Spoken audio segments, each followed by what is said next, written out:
The difficulty of moving on in the digital age. Breaking up has always been painful, but it's even harder today because of the digital world we live in. For young people especially, relationships aren't just about the present, they represent a vision of their future. When a relationship ends, it feels like that entire future collapses.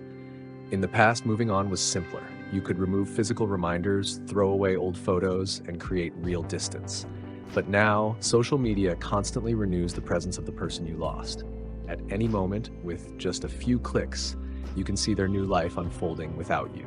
A post, a photo, even a passing comment can trigger intense emotions and reopen old wounds. Your brain struggles to accept that the person is truly gone because they remain so accessible digitally. This constant connection makes the process of grieving and healing much more complicated. Instead of letting time and space naturally heal the pain, social media keeps the emotional bond alive, preventing full closure. In this environment, the emotional experience of losing love and experiencing grief becomes almost identical. True healing requires not only emotional strength but also discipline, the willingness to create real, meaningful distance, even online, to allow the brain and heart to move forward. Emotional pain after breakups. Differences between men and women. Studies show that the emotional and physical pain caused by breakups can be profound and very real. Research has found that women often experience more intense emotional and physical pain immediately after a breakup. They report higher levels of heartache, sadness, and even physical symptoms like chest pain or stomach discomfort. However, despite feeling the impact more strongly at first, women generally recover more fully over time. Men, on the other hand, tend to struggle differently. Although they might appear less affected on the surface, many men carry the emotional wounds of a breakup much longer. In some cases, they never completely heal. This difference may come down to how each person deals with emotional pain. Facing grief openly, allowing oneself to fully feel the sadness, loss, and emptiness, is crucial for healing. Those who lean into their emotions, even when it's painful, tend to move through the grieving process more quickly and completely.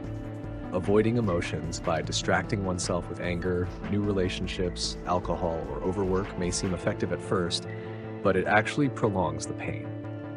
True emotional recovery requires the courage to experience the full depth of sadness without trying to escape it. Only by confronting the reality of the loss, accepting that the person is truly gone, can the brain begin to rewire itself and start the slow journey toward healing. The trap of avoidance and the illusion of healing. After a breakup, many people instinctively seek ways to avoid their pain.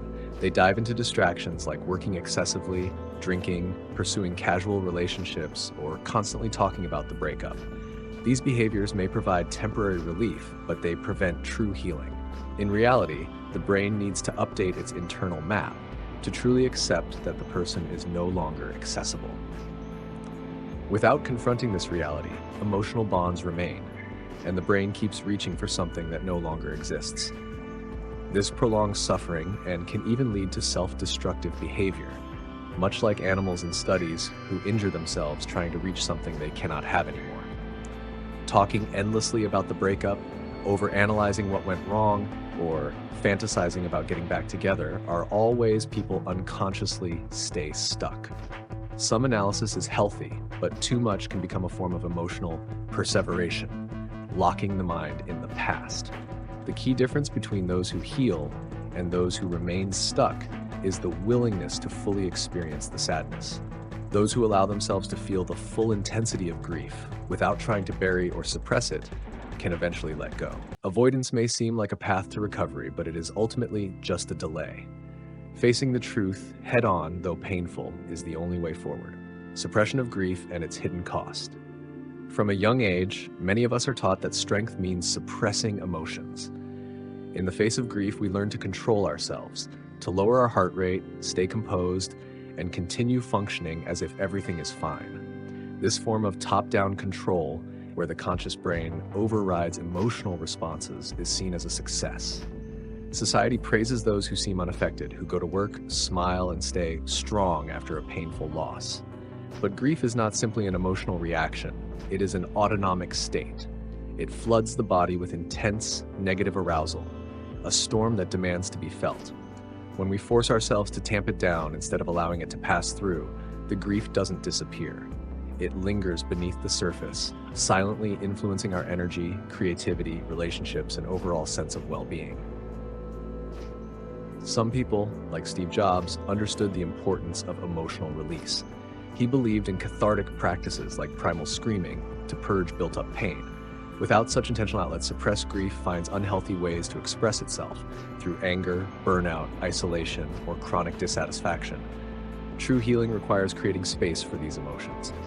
It doesn't mean becoming overwhelmed, but allowing sorrow to move through you safely and honestly. Suppressing grief may help you survive in the short term, but feeling it fully is what truly sets you free in the long term. Avoidance isn't healing, it's delay. After a breakup, it's tempting to stay busy, to bury the pain beneath work, achievements, or constant activity. At first, it can feel like you're moving forward, even thriving. People might even praise your strength or focus. But beneath that productivity, the emotional wound remains untouched. The pain hasn't been processed, only postponed.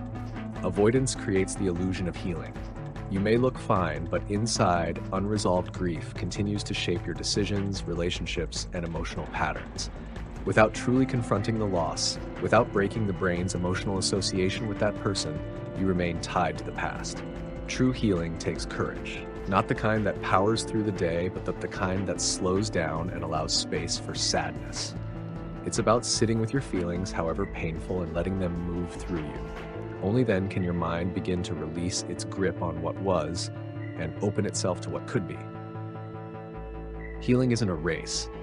It doesn't reward the fastest, but the most honest. By allowing yourself to feel the depth of your loss, you make space for real transformation, not just recovery, but renewal.